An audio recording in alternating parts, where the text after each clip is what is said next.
Hello students. Today we are going to study a very important chapter in physics, thermodynamics. A thermodynamic system is a definite quantity of matter or a region in space chosen for study. It is separated from its surroundings by a boundary, which may be real or imaginary. There are three types of systems. 1. Open system, where both mass and energy can be exchanged with the surroundings. 2. Closed system, where only energy, not mass, is exchanged. 3. Isolated system, where neither mass nor energy can cross the boundary. Ma'am, may I ask a question? Yes, go ahead. What are thermodynamic variables? Good question. Thermodynamic variables define the state of a system. The main variables are pressure, denoted by capital P, force per unit area.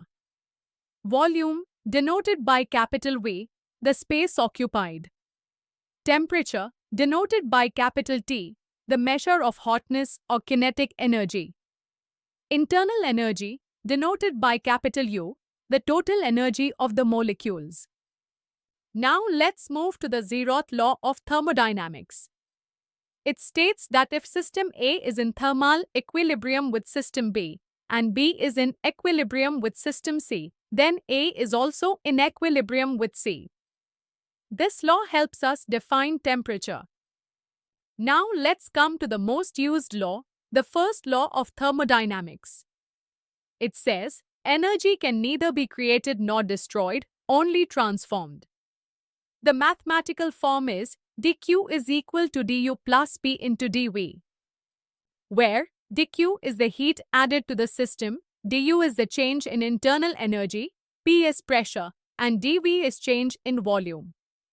For example, if 500 joules of heat is added and the system does 300 joules of work, then the change in internal energy is 200 joules. Now let's learn about thermodynamic processes. First, isothermal process, where temperature remains constant. Internal energy change is zero. Formula is work done is equal to nRT log of V2 by V1, where N is the number of moles, R is the gas constant, T is temperature, V1 is initial volume, and V2 is final volume. Ma'am, may I ask a question? Yes. Can you give an example of isothermal work done? Sure. 1 mole of gas expands from 2 liters to 8 liters at 300 Kelvin. So, work done is 1 into 8.314 into 300 into log of 4. That gives us approximately 1500 joules. Next, adiabatic process. Here, no heat is exchanged. So Q equals 0.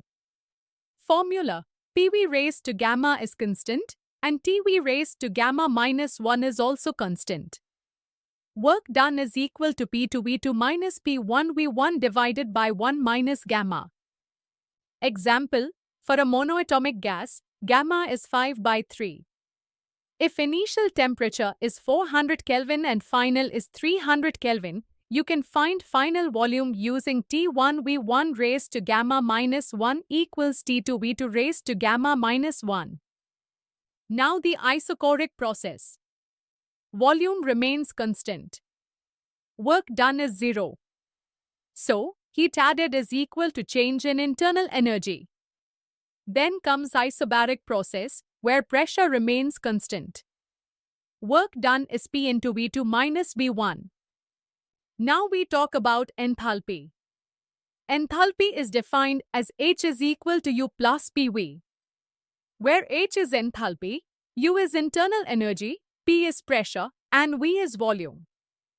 Let's now go to the second law of thermodynamics. It states, heat cannot flow from a colder to a hotter body on its own. According to the Kelvin-Planck statement, it is impossible for any engine to convert all heat into work without loss. Ma'am, how do we calculate the efficiency of a heat engine? Good question.